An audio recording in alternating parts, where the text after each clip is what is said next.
It's nice to be here and have an opportunity to talk about a project that we've operated for the past 4 years. It was in implementation for 3, and then the last year was conducting analysis here in Nashville, Tennessee, in the Metropolitan Nashville Public School System.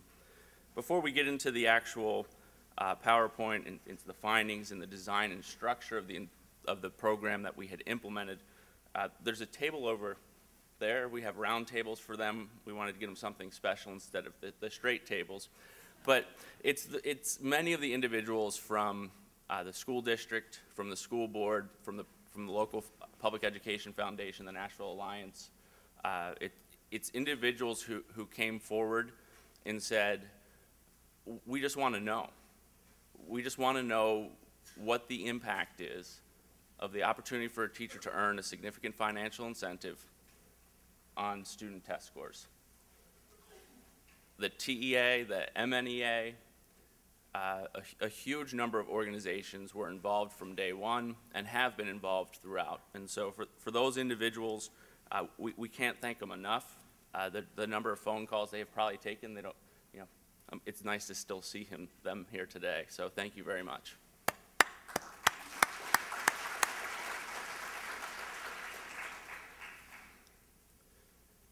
So in terms of the outline that we're going to go through today, it's pretty straightforward, and then we're going to jump into mostly question and answer. During the question and answer session, all we ask is that when you do come up, if you could just state your name, who you're with, and then one of the 3 of us will be able to respond to that. I should say Dale Ballou, who's closest to me there, is from Vanderbilt University. He's an economist and led a large part of the design and the analysis phase of the project. Dan McCaffrey from the RAND Corporation is representing about 8 other RAND people who are on the project. Dan's the head statistician at RAND, is among the individuals who understands value added more probably than anyone in the country. And then up front we have Jim Guthrie, who was our original partner in this project, and it's great to see him back in Nashville. As I mentioned in the introduction, POINT was really just designed to test whether providing a significant incentive would change the way in which a teacher could approach their job and ultimately impact student test scores. And what we mean by significant incentives is prior to implementing this project, I think every program that we pretty much looked at rewarded teachers a maximum of $3,000. In this project, we set a baseline of $5,000 was the minimum, and the maximum was $15,000. It was set as a randomized control trial. We went out to middle school math teachers in September of 2006. We went through a recruitment process where trained research associates spent an entire day in schools to answer any questions that math teachers had about the program, and then they would sign up. 296 teachers, or approximately 70% of those eligible, signed up. They were then randomized into control, which is life as usual, or a treatment or bonus eligible condition, where depending upon the performance or the growth of their students during that current academic year, they could win a bonus. And we had at least 1 control and 1 treatment teacher in 38 of Metro's 40 schools, and that's in year 1. At the beginning of the project, there was a significant amount of time that we had spent negotiating the design. There was many people and individuals involved, and we set a few standards that the design had to meet. One of those is that teachers would not compete against one another. Historically, teacher pay for performance programs had been set up as a fixed tournament. You could have a math teacher next to you, you're teaching math, you don't want to share your best lesson plan, because essentially that teacher could also be taking bonus money away from you. We also wanted to make sure that the awards were given at the individual level. The discussions we had emphasized that we wanted everyone to be able to elect in on their own, but we also didn't want to have a vote where if 70% said yes, then everybody has to do it, even though 30% might not have been in favor. And so we went to the individual level for the unit of accountability. We also said that teachers would be evaluated based on the progress of their students as measured by TCAP, which is the state's high-stakes assessment, in that the performance thresholds to earn a bonus weren't so high to discourage those who felt they're far away. They weren't so low that we had to spend a tremendous amount of money, and there's some gauging there, so we could do that. And then the maximum bonuses, as I said during the introduction, had to be large. At the beginning of the project as well, we took 3 years of data. We calculated using a similar strategy to how we calculated a teacher's value-added effect estimate in order to determine their bonus during the treatment years. But we did this before the experiment was even implemented. And so we were able to establish historical benchmarks that teachers had to hit in order to reach bonus status. What we found is that when we established it at the 80th percentile, a teacher would receive $5,000. If a teacher hit the 85th percentile of past performance, they would receive $10,000. And if a teacher hit the 95th percentile, they would receive $15,000.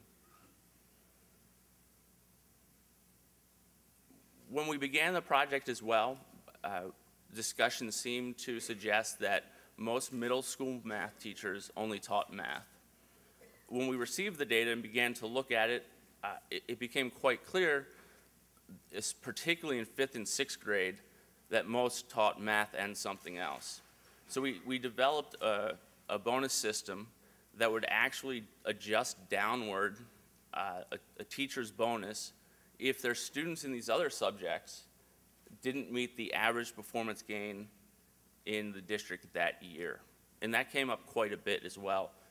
In the next slides, we'll show you that a few teachers had their total bonus amounts reduced.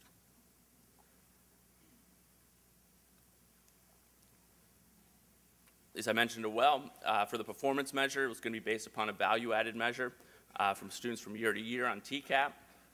The other issue that we really faced during the design phase was, should we use a simple measure or a complex measure? A complex measure is going to be a little bit more precise. A simple measure is possibly something a teacher could maybe understand a little bit better in terms of how that calculation took place. And we met with some teachers, and we came down on the side that we wanted to use a simple measure of value added. We feel as though that information could actually help with the incentive effect of the program. And in fact, a teacher could calculate that bonus themselves, in essence, if they had their students' test scores and some benchmarks. The one thing we did have to do is from the state each year, we received state benchmark gains based upon if a student had a 240 in 5th grade in 2006, we needed to know the average of that student's score the next year on the same test in math, and they averaged that across the whole state, and that became the target. So what you'll see here, and this is just hypothetical example, but this is literally what the teacher's bonus report would look like. You see on the left-hand side here a series of student names. The first score is actually going to be their prior year score, and in this particular situation, Jay Smith, who had a 250. That next year, in 2007, every student who scored a 250 on the math TCAP, on average, scored a 270. So 1 year's worth of academic growth in this instance would be 20 points. In the fourth column over, we see individual 2007 math TCAP score, which is a 285. And the next column over, it says 15. So in this instance, Jay Smith exceeded expectations of 1 year's worth of growth by 15 points. And the teacher was credited for those 15 points. We do this for every single teacher within the class. We go down, the table gets cut off, but it does average out to +7. If at the 85th percentile, for example, is about 3.7 was the 85th percentile value-added score for historical performance. What this shows here is the bonus award distribution by year. The top column is going to show you the number of treatment teachers who were in the experiment. We started in the first year with roughly 143. By the end of the experiment, there was only 84 teachers left in the treatment condition. I will note with that, in the treatment condition, only one teacher in the entire experiment asked to be removed. All other teachers either became no longer eligible because they changed grades and were no longer teaching middle schools. They no longer had 10 students in their class. That was one of the things that We always had to have at least 10 students enrolled in their math course that are expected to take the spring TCAP test. And some teachers, in fact, move back to teaching, let's say, English for the rest of the year. You also can see that it was pretty constant across times. We range between 40 and 44 teachers receive a bonus every year. The bonuses averaged between $9,000 and $11,000. And over the course of the 3 years, we ended up spending about $1.27 million on bonuses. In terms of data collection activities, it's very important to understand that in addition to the survey data, which we have a tremendous amount of surveys that we've administered, a spring survey in year 1, a fall and spring survey in year 2, same thing in year 3. We conducted some interviews as well, but we're very fortunate to have developed a relationship with the district in order to be able to build a very comprehensive data warehouse in where historically things were siloed in different places, whether it was a professional development database or whether it was the attendance database. All these pieces we were able to pull together. We were able to track individual logons onto ThinkLink, which is a formative assessment. Teachers can log on to a site, and they're able to download and see how frequently a teacher did that. We also administered a check sheet list to math mentors, just to see the frequency with which they encountered teachers during an academic year. The other piece that became really critical in this process is just knowing, do we have the right data? Because obviously we're relying on student-teacher linkages. But do we really know what students are nested within which teachers' classrooms? Now, we thought at first, before we started digging into it, we said, sure, of course we do. We have our month-by-month course snapshots. It gets recorded. We know who they are. But to test this idea, we actually sent every single teacher a list of every single student by class that they instructed.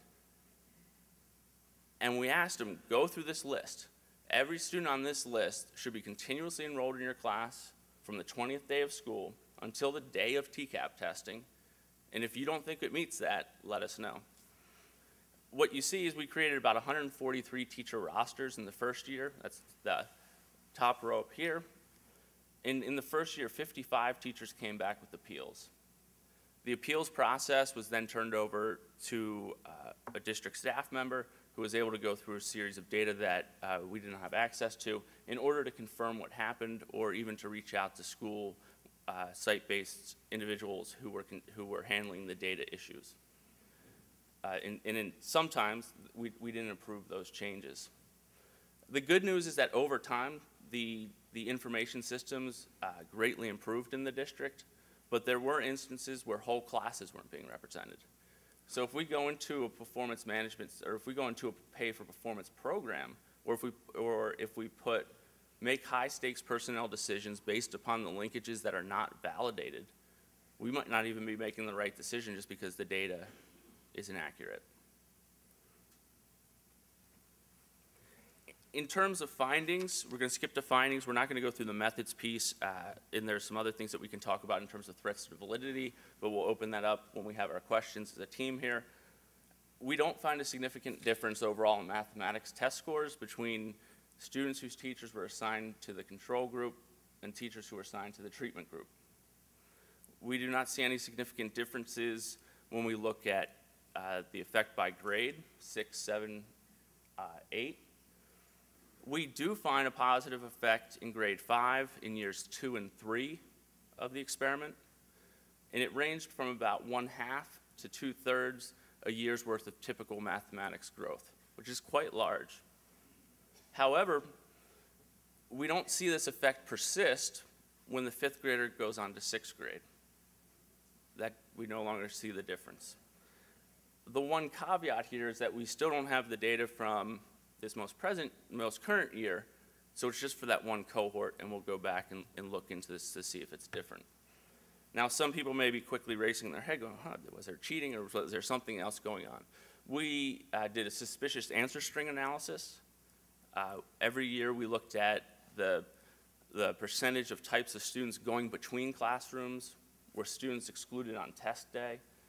In none of the typical things that we know about in the literature came up to suggest even close to any type of opportunistic behavior. So, given this lack of persistence in the finding, we don't quite know how much weight to put on it. And we can also talk a little bit about some of the additional tests that we did to further explore what is happening in 5th grade, looking at the proportion of teachers who instruct all students or what percentage of their students and so forth. In terms of teacher attitudes, there's few significant differences on the surveys in terms of teacher attitudes, beliefs, practices, and perceptions of the school environment when we compare the treatment and control teachers. For the most part, the control and treatment teachers' responses didn't change over time, although teachers were generally supportive of the program itself. Roughly 80% of all teachers in the treatment group said that they had been working as hard as they were already working as hard as they could, and that the bonus would not affect their behavior. With that said, we'll open up for questions. Hopefully there will be many questions to ask, but thank you.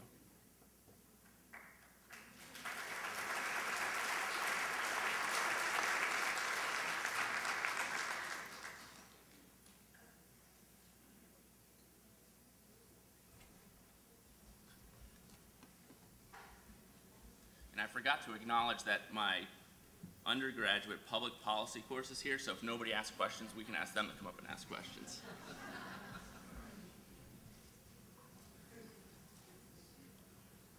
I'm Robin Chait with the Center for American Progress. I'm wondering if you looked at the impact of the program on teacher retention. About that.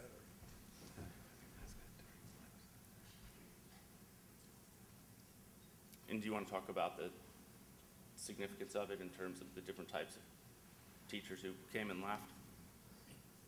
Or left? Yeah. Okay. So, want me to just... Yeah, go ahead. Go ahead. So just in terms of the attrition itself by treatment status, there's 2 places in which we really see differences in the number of teachers when comparing treatment and control and where they're going. So the top slide is obviously going to show how many teachers left the experiment at the end of the school year by year crossed with treatment and control. The bottom figure is now going to show where did they go. So we were able to track what happened. The first 5 columns there are actually what we're going to call change in assignment. They're either no longer teaching, they retired, they're out of grade, they're no longer instructing math, or they left the district. The other is eligibility criteria. So they either dropped out of the experiment, and it should be a 0 there on one of those, or they had less than 10 students. And we see slight differences between left MNPS and those who did not, and we see slight differences with those who were no longer not teaching, but still within the district, typically moving to an administrative position. The issue becomes we're dealing with very small samples here. So if we're starting to look at, do we retain more effective teachers, there's a lot of variance, and it's going to be very difficult to see anything. And I'll let Dan did a series of analyses, and I don't know if he wants to add something. No, the only thing I want to add is that, overall, the differences in the attrition from the study were only significant after year 2. They weren't significant after year 3. But I think it's really important to think about, as Matt showed, that those differences, the people who leave the study for many reasons, and most of those are not the kind of retention that I think you were trying to get at, which is, retention in the teaching field. That to leave the study was a much easier thing than leaving the teaching profession, because the teacher, if they just taught too few math students, stopped teaching math, switched to another grade or another subject, all those things would have them actually leave the study, but they wouldn't leave the teaching profession. So our study wasn't designed to answer the question about whether we could attract teachers or whether we could retain teachers. It was designed to answer the question about what the effect of the bonus would be on their students' outcomes. And so we don't really answer that question. Kimberly Fondino, Lebanon Community Schools, Lebanon, Oregon. Just have a couple of questions about the two parts. One is, was the professional development offered to all teachers across the district uniformly as it would have been normally, or was there special training for the control group? And number two is, were there any questions to the teachers about what would have encouraged them to do something different or new? Because you're saying 80% say that they're doing as much as they can. Was there any conversation about if there was anything that could have been changed in their training, anything that could have been done differently that would have encouraged them to have different results? Well, professional development wasn't part of this project. We simply altered the incentives that teachers had, and it was up to them to decide what, if anything, they wanted to do differently. So we didn't offer professional development to control teachers that was different from what treatment teachers got. It was just nothing of that kind. As far as asking them, you know, just to clarify, the survey asked them whether they, you know, would be making changes in their the way they taught in response to being eligible for a bonus, and as Matt has indicated already, the vast majority responded that they were already doing the best job they could and didn't anticipate making any changes. So we didn't go on then and ask, well, what might we have done to affect your professional life that would have motivated you? That's actually a very interesting question, but not one that we addressed. And we also looked at things, the professional development database. You know, did we see different professional development, teachers pursuing different professional development opportunities as well? Hi, I'm Cynthia Osborne from UT Austin. I had a question about whether you were able to look back before 2006, especially for those teachers who did get these bonuses, you know, to look kind of a little bit more just at the treatment effect. But did they show any difference, or can you look at that data to see if they showed any difference in what they were actually doing? So I understand the difference between treatment and control groups and so forth. But you had some who were receiving this bonus. Did it change their behaviors at all, or teaching?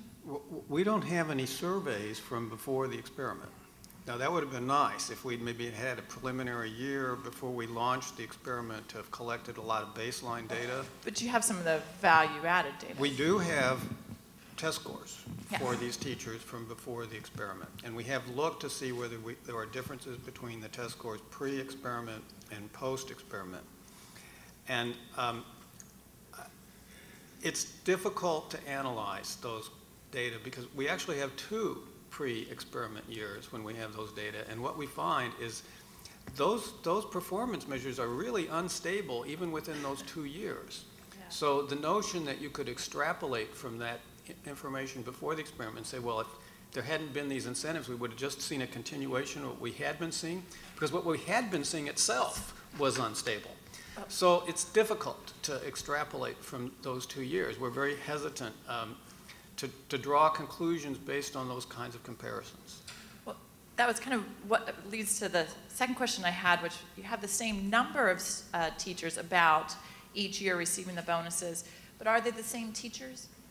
There's a lot of overlap. There are a lot of repeat winners, but there's also quite a few people who would just win once. So it's a mixed bag. And 33% of those teachers won a bonus in at least 1 year.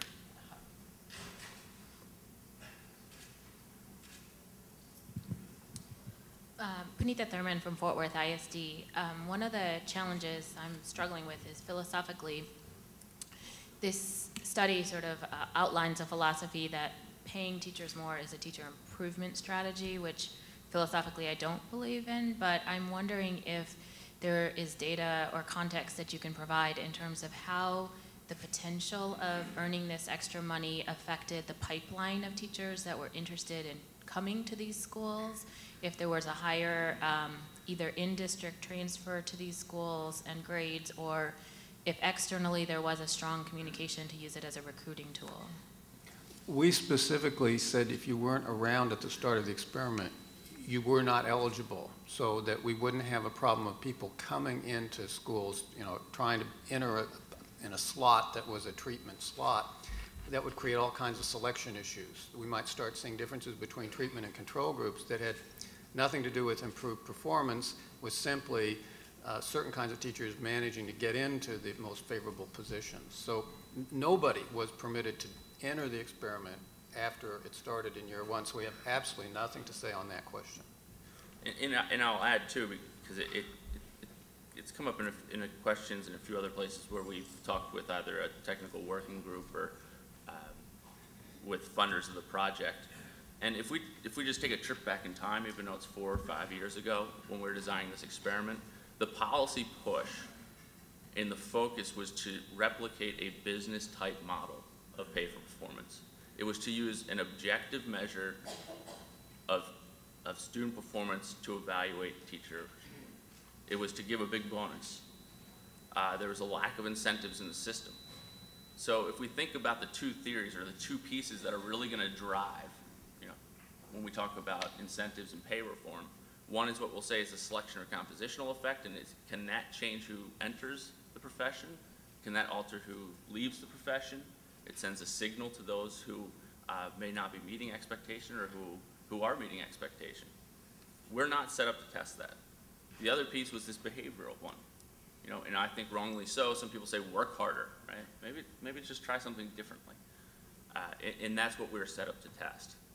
And that's where, you know, we go back 3-4 years, that was the policy focus. Value added came on the scene and people really pushed for it to be used. And we set out to test whether that was a good policy or not. I'm Cindy Simonson from Anacortes School District in the state of Washington. And first of all, I want to thank you for really working hard to do a really good research project that helps inform us in education. I thank you very much. I appreciate that. And I'm not concerned personally in our area about retention, and that was not what your study was about. So I think your study was about trying to link performance to student achievement, because you were adding money and trying to have people get better results for academic learning. So it would have been wonderful if you had seen that money could change that, because then it would be easy to improve academic performance, because money's easier to get to than a lot of other intangibles. And I'm wondering if you're thinking about what you might study next, because I appreciate the work you've done, and I'm hoping you have some really good ideas for your next steps, and that your community who supported you will continue to support you to help us inform what we can do to help our teachers in getting better student performance. So put on your thinking caps, and what might you study next to help inform us as we make decisions? There's any number of ways we can approach it, but I think we have to do a better, think harder about how we integrate the strategic compensation system within the existing organizational structure of schools, right? As policymakers, we're always looking for the magic bullet, something that's not too complex, but that's really going to improve student outcomes in the educational system. There could be PD components attached to it. You know, there could be team awards, there could be within school team awards, there could be school level. Multiple measures. I mean, how much information does a teacher need throughout the year to know how they're performing relative to a benchmark? We could go on and on with these pieces, but yes, we're looking towards the next step and have a bunch of ideas that we hope to pursue. Kimberly Fandino again. Actually, I was just discussing with a colleague over here, and we had a question. Was there any research done as to whether or not the length of experience of teaching had something to do with it? For example, was it more amongst people who have experience and more tools in their toolbox who were able to earn the bonuses, or was it the newer teachers who were willing to try more things? Or did you do any research that showed that particular years of experience and education portion? Well, that's a good question, and there's a lot of questions just like that you could start to raise. Are there certain types of teachers that responded differently from others? And we have only begun to sort of pursue that because there's so many possibilities. My expectation is that when you start trying to look at ever more finely differentiated subgroups of teachers to see if there's an effect here but not an effect over there, you're very quickly going to run into the problem. The numbers of teachers in the study will get small. And as those numbers get small, you have to find an even bigger difference before it starts to look statistically significant. And I'm skeptical right now that we're ever going to be able to say too much about that type of question. But the one you raise, that's certainly one of the ones we're going to look at. And as we said in the presentation too, novice teachers just on survey data were more favorable than teachers with more years of experience. My question was around the applicability of your study results, because I just want to make sure that we're clear. This was pay for performance, measuring performance as only student test data and not anything else. You all did not look at evaluation components. You did not look at professional development, because you know the headline that comes out of this in terms of as a researcher and what we do with the information that you find is that the only thing that we can conclude from what this study has shown is that using student test data as the only measure of performance did not seem to correlate to increased student achievement, with test data being the only measurement of student achievement. That's right. Okay. Yeah, and we've emphasized in many places that there's two sentences to the story. And one is that we do not detect an effect of this program on student outcomes, but the second sentence becomes, the existing compensation system for teachers is broken. We know we're spending 60 to 80% of a district's operational expenditures in a way that has no systematic correlation to student outcomes.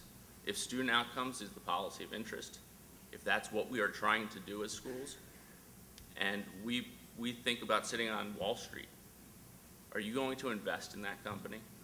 Most likely not, but that's what we're living within. The other piece I want to push on this a little bit more is we can go back to the 1864. There's a quote from a superintendent arguing for pay for performance. In virtually every decade since the 1950s, we've had some push, some systematic push for merit pay, pay for performance. We have never set out to systematically study it in a rigorous way in order to learn from it until we implemented this experiment in 2006. In 2007, a colleague, Mike Pogorski, and I reviewed the literature. We could only find 8 studies that evaluated a pay for performance program, and that was using a moderate bar of evidence. 4 of those studies came from abroad. So part of the takeaway here is we're building knowledge. This is the first time that we can say we have some evidence. We know teachers didn't revolt against the system. We know they didn't feel like as though the collaborative culture was breaking down. They stuck through it for all 3 years. We did it collaboratively with an incredible group of individuals. But again, we don't know what the system should look like, and we don't even know if it would work if we do try these other systems.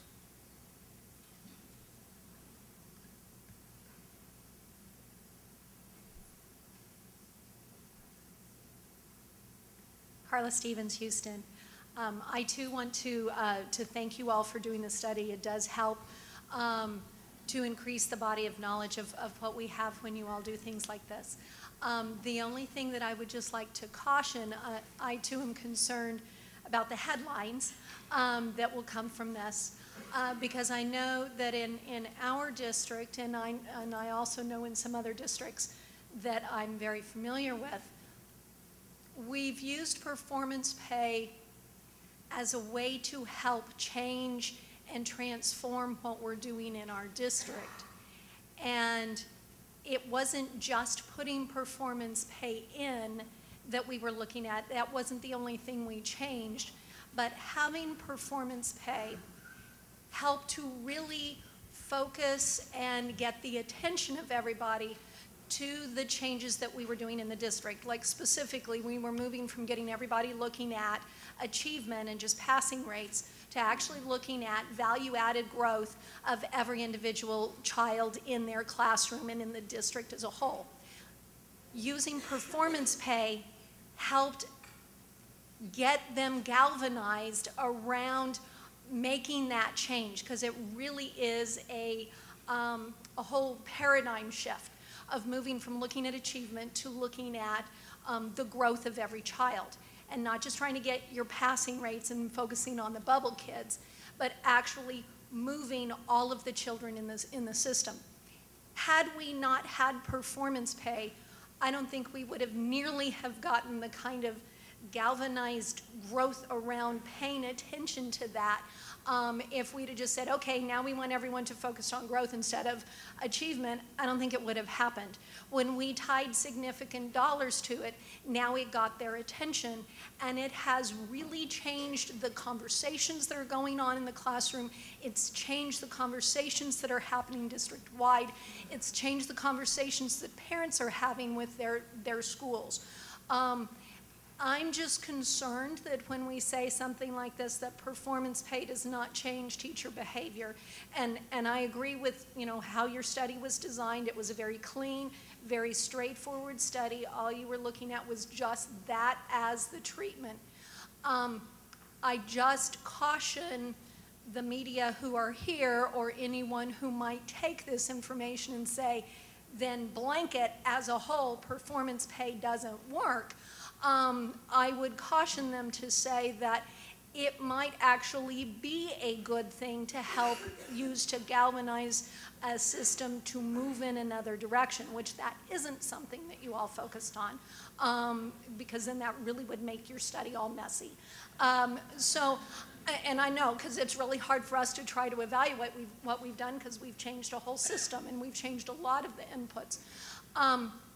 So I don't really know that there's a question, but you know, I just wanted to take this opportunity to just caution people in how they respond to the results of this, and just kind of throw this back to you all as to how you would respond if you were me, and I may end up having to deal with my media when they come to me and say, oh, look what Vanderbilt has found. You know, how do we deal with that? I would just say too, our media strategy clearly outlines that. I mean, that's almost bullet point 1. But I don't know, Dale, if you have things to add or. Well, we agree with you. We share your concern. Just because we didn't find an effect of altering these incentives the way we did it doesn't mean you wouldn't get an effect from doing it another way, and you clearly have done it another way. So we completely agree that, you know, the implications of these findings should not be overstated. I would also just like to add that we didn't design this experiment the way we did it simply because, or for the sole reason that this was clean. I mean, we could have designed a more complicated intervention and tested that. We selected this because we thought this was an idea whose time had come, in the sense that a lot of people were saying the lack of incentives is a fundamental problem. And if you could get the incentives right, surely something good would happen as a result. Even if you didn't accompany it with all the other sorts of changes you described, something surely would result in a positive way simply from fixing these incentives.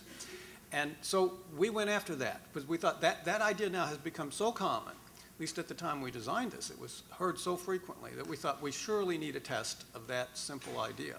So that's why we did what we did, and what we found is that alone doesn't appear to generate the kinds of positive responses we were hoping to get, or one would hope to get. I'm back again. I'm sorry, but I have to ask this question. I have to put this out here. Yesterday I mentioned to the group here if they had read Daniel Pink's work on drive and on motivation. And one of the things that he talked about was when they gave 3 groups of women who they had asked them if they would be willing to give blood. And they said, they divided them into 3 groups. In one group they paid, one group they gave nothing, and one group they said they could either pay them or they would allow them to donate the money to charity right away. And the 2 groups that had money involved decreased in the amount of work, or the amount of choices to actually donate the blood, because we were taking away the intrinsic choice of doing something for the right reason. And it actually decreased the motivation in the people who would have actually voluntarily given blood. I honestly believe that the frustration I have as a teacher, educator for 16 years, also an administrator moving forward with professional development, is that we treat our teachers like missionaries, asking them to do everything that it takes, to do everything that it costs, to push everything to the final limits, and then we turn around and we throw money at them and talk about test scores, rather than saying, let's take care of their needs and train them the way we want them to go. At what point are we going to do a study about the impact on effective professional development rather than scattershot or spray and pray and just really actually bringing that back to the professional development that's needed to produce increased test scores rather than just money. Hi, Paul Helder, Grand Rapids, Michigan. First, I guess I just want to say thank you for the work here. I know that was a lot of effort. I know probably there were some people who thought it would go the other way, and that it's can't be easy to make the announcement in the middle of this symposium to do that. But I appreciate it, and that's what good academics is. And so I wanted to thank you for that. Also, I just received information that this study, in fact, kind of backs up, if you will, or agrees with two others that just came out. The Economic Policy Institute and has a study out there saying essentially that value-added programs don't work, I think was the comment made earlier. And then the Department of Education through Mathematica did a study that said the same thing. I guess my question then would be, we do a lot of research into what can we do to change the teachers? What can we do to, I don't know, make them work harder or give them more training or dangle money in front, whatever it may be. And how will this affect scores? But my question is, have we done any real research to see what kind of impact things like shared decision making make for students in a district or a building? Have we done any real studies to look at how a sense of ownership or empowerment for teachers and educational leaders and a sense of community could help impact achievement? And if not, would you be willing to pick up the ball and run with it? I don't know that. Well, when you say real study, you're defining real study to mean a controlled experiment? That's exactly what I would suggest. I don't know if there's a way to do that, or, you know, failing that, I suppose you'd have to rely on a lot of anecdotal stuff. I think and our surveys. IRB would get mad at us. Well, I don't know. I'm not aware of any experiments of that nature, but we are the National Center on Performance Incentives, so we do have a mission here, and I don't know that we can just kind of open this. Can decision-making be an incentive? Okay, thank you. The one thing I'll add to it is too in that split there is I think that the EPI report you're probably referencing is more of a review of the literature, where the Mathematica study was a randomized controlled trial that was implemented about a year after our project in Chicago Public Schools, and it analyzed the teacher advancement program using a design that had delayed implementation. The evidence is thin. I mean, in Texas, we've done the statewide evaluation work for the state of Texas now for 3 or 4 years. The one thing we've walked away with is student achievement hasn't changed there either.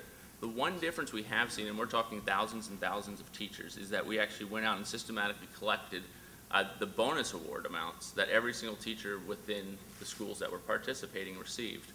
We found that if a teacher received roughly around $1,200 to $1,300 as part of the bonus program, it reduced their predicted probability of turnover significantly. If a teacher received $3,000 or more, it cut their predicted probability of leaving that campus in half. Now, limitation is we don't have value-added scores if we're going to believe that's a good measure of effectiveness. We can't go in the classrooms and observe these teachers. So if those teachers are truly the effective ones who are getting larger bonuses, it seems to have an impact of some sort on whether they leave that school following that year. My name is Scott Burnett, and I'm a classroom teacher in Anacortes, Washington. And like most teachers, I come with a great deal of skepticism about pay for performance. And all of the evidence, research-based evidence that I've seen, seems to indicate that it's more of a political point of view, and the people who are pushing it have a political agenda, but that the evidence doesn't support the reliability of either the value added or the pay for performance. And I'm wondering if you can tell me if there's any evidence, or if there's not, why we're having this conversation. And it's evidence on exactly Well, whether the program. as you mentioned at the The start, politics, there yes. are studies that show positive effects of incentives. Some of them are overseas. They don't typically involve a controlled experiment. That's not the design, but there is some evidence. So it's not like this was just a straw man that we set out to investigate. How many teachers in, this probably isn't the best group, we do have incentives in the education system too. Right. Oh, right? well, The that's master's true. degree. And I'm wondering if there are any study about just actually paying teachers more, Well, all teachers. I mean, incentives in the system are, what's the fastest growing master's degree in the United States? School admin degree, right? How many of those individuals are going to go into the principalship? Not half, because there's not that many schools for them to go into. Yet the amount we're paying in a single district, mid-sized urban district over a 6-year period is going to be over $1 billion just for that premium. So there may be a better way, right? We wish we could step up here today and say, look, there's these great big effects and the world's going to change. It's not going to happen today. The piece is we need to continue moving science forward, and we need to be careful too when policy is being implemented along these lines. Too often we implement policy, we then try to find an evaluator after the fact. By the time the evaluator gets in, there's no way we can really say whether it was that program that impacted whatever happened or some other intervening notion. I also thank you for your research. And like all good research, it's beguiling and prompts curiosity.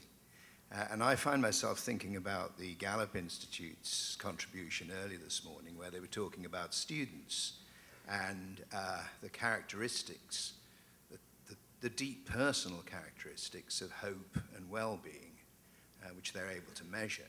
And also thinking about my own contribution yesterday, where I referred to the importance of self-reflection, reflective practice, as inspiring teachers to become better teachers. And I quoted, Dewey, who talks about open-mindedness, responsibility, and wholeheartedness as being the key elements of self-reflection.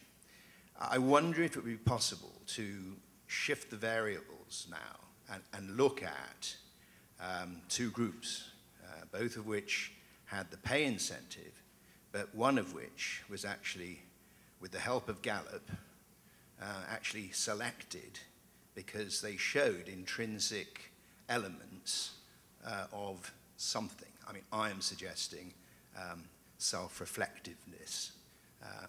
It might be described in other ways. Thinking aloud and wanting the research to go on. Thank you.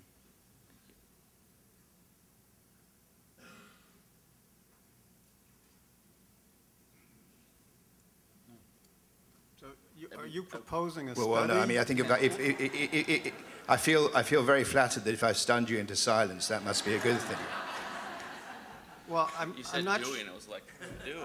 I'm not sure quite what we're thinking here about studying. If the attempt is to test the hypothesis that teachers with these characteristics are more effective, then presumably, first you have to go out and identify teachers who have these characteristics and teachers who don't. And then presumably you have to put them in equivalent environments. So you'd have to randomly assign students to the two types of teachers. And then I suppose set out to see whether we get different results in the end. And I'm not aware of anybody who's thinking about doing that because this doesn't sound like a feasible policy intervention. I mean, fine, even if we identify these are the characteristics that seem to make an effective teacher, we don't have a policy to sort of endow teachers with those characteristics. So the relevant policy would presumably be some sort of screening device to test whether a potential teacher has these characteristics and see whether a district that uses that screening mechanism gets a better workforce than a district that doesn't.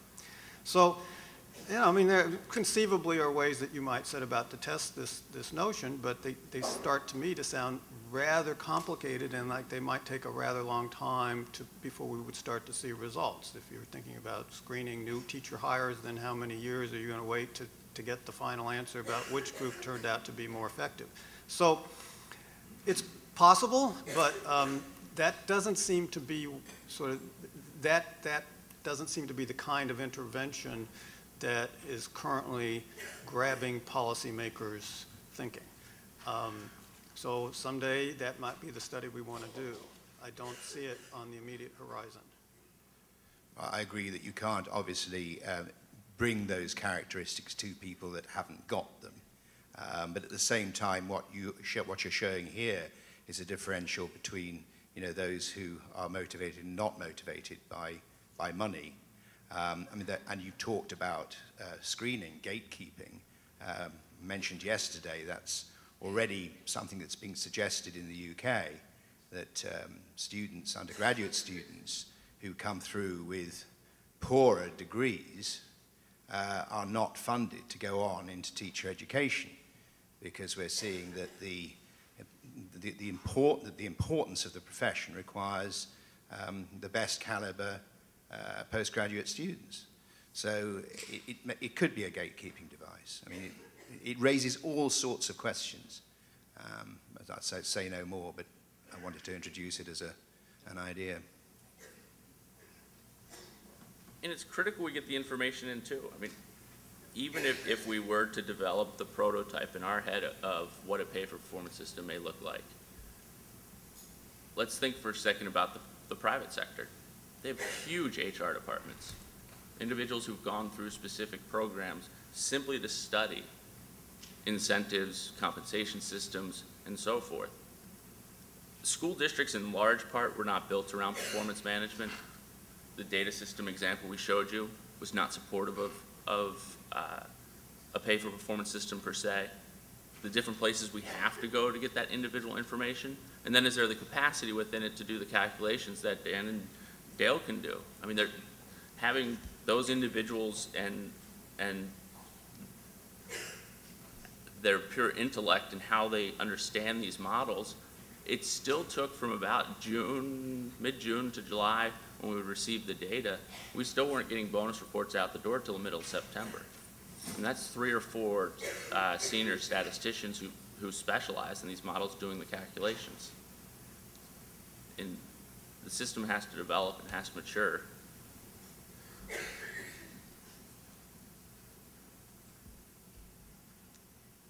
Brad Jupp, the United States Department of Education. I want to thank you guys. This is a really important report that is in a growing body of literature that I hope can inform all of us as school district leaders and leaders in the profession as we move forward to try and accomplish the really difficult goals that are ahead of us as we think about improving our nation's schools.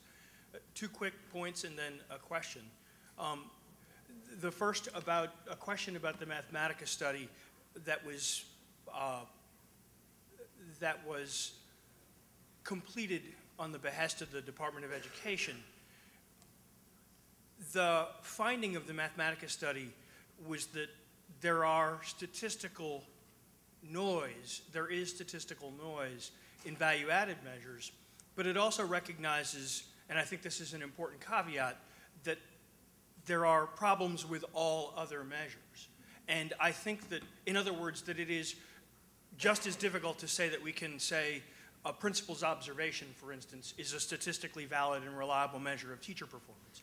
And ultimately what that study does is to place the challenge before us as practitioners to find the right, fair, and just measures to make judgments about teacher performance. And it doesn't discourage us from using evidence of student performance. And I think we need to proceed with that kind of judicious frame of mind as we go forward. I think the second, to Matt's point about incentives in the existing pay system, we need to be mindful of the fact that the existing pay system is an individual incentive system. What the single salary schedule is a set of rewards that motivate you, successfully in some cases, unsuccessfully in others, to do 2 things: to stay in the system longer. It's not very successful, especially at the beginning of the teaching career, in doing that, incidentally. There's high rates of turnover, which is evidence that the incentive isn't particularly compelling. And to accrue graduate credit. there's a lot of evidence that the incentive to accrue graduate credit is very compelling. And in fact, if you look at the degree of educational attainment of the teaching workforce between 1956 and 2006, something that you can do using NEA data, what you can see is that the teaching workforce went from literally 20% that didn't even have BAs in 1956 and under 20% that had MAs in 1956 to 60% with MAs in 2006 and 40% with BAs in 2006. Now, there are many reasons, many incentives, some of them monetary, some of them other, that drove people from that one composition of the workforce to another. And I'd go on and say that money was one of those incentives. And to that end, what I think Matt urged us to do when he said that there are 2 sentences to the study is to consider what under the present practice is in fact working to support us in our pursuit of the set of goals that we all have in front of us. To the panel, and thank you for allowing me to make those 2 points, to the panel, what I'd like to do is to ask an important question. This study looks at the motivational effects of incentives, bonuses, on teachers with no other interventions except for the bonuses. And I would ask the panel to respond to 2 questions that are, or to a question that is related to this point. The first is, could you compose a study around motivational effects that was not simply reliant on a single intervention? And the second is, might you also look at a study that looked at the overall composition of the workforce, and how might that be designed so that you could look at the relationship between incentives and how the workforce was composed over time and how that composition changed? Matt, Professor Ballou, question for you. Well, on the latter, yes, you could design an experiment that looked like one of these long-term medical trials, and that's what you'd probably need, something that goes for 10 years or so, because if you're trying to create incentives that alter people's career choices, it can't just be a 3-year experiment. So if you offered an incentive to somebody to become a teacher, added to that an additional incentive if they took a job in a difficult environment, added more if they had high value added results, and told them the money's there in escrow for the next 10 years, it's yours. If you meet these various thresholds, then we could open this up to several thousand college juniors and seniors and see how many take us up on it, and what their career trajectories look like for a 10-year period. And I'd love to do a study like that, but I've got to find somebody who wants to fund it. That was my big question too. Well, and actually, I actually think it's even harder, because I think you need to, you're really trying to change a system, so I'm not even sure you could do it at the individual level. I think you'd have to be thinking of, looking at school systems that would be part of that. So I think it's an enormous, enormous study. We're going I just got the people in the back waving like that. We'll come right up and answer questions right afterwards, but I do want to address one thing as well. We thought long and hard about presenting this at a conference about evaluating and measuring teacher effectiveness. We knew it might be a little bit quiet after the findings were put up on the screen, but the ways in which we're talking about teacher effectiveness, the ways in which we're talking about evaluating and measuring teacher effectiveness are very different than things that we measured in our experiment. And I think it's critical, if we begin to take this next step and if we begin to look forward of what could be a next experiment, many of these measures that were talked about today, talked about yesterday, are going to have to play a critical role, and not a critical role just for a high stakes decision, but a critical role for a formative decision of being information that teachers can take back into the classroom and continue on to the path of excellence. And so I hope that we have not, towards the end of a conference, put a dark cloud over it, but I really do appreciate the questions, and hope you guys have a great rest of the day.